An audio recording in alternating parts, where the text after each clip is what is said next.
One Tank Trip, brought to you by Childers Enterprises.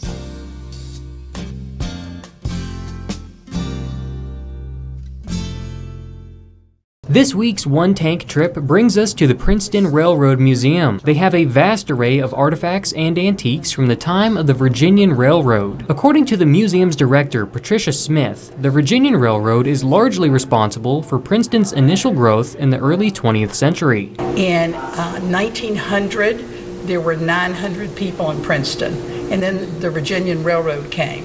1910, there were approximately 3,000 people in Princeton. Princeton was actually burned to the ground by the Confederate Army during the Civil War and had a hard time regaining a stable population before the railroad came by. The museum serves as a walk through time of what these railroad workers did. The museum is also celebrating their 15th anniversary this year and thanks the community for their contributions. It took a lot of years to get up and running and to get all the artifacts.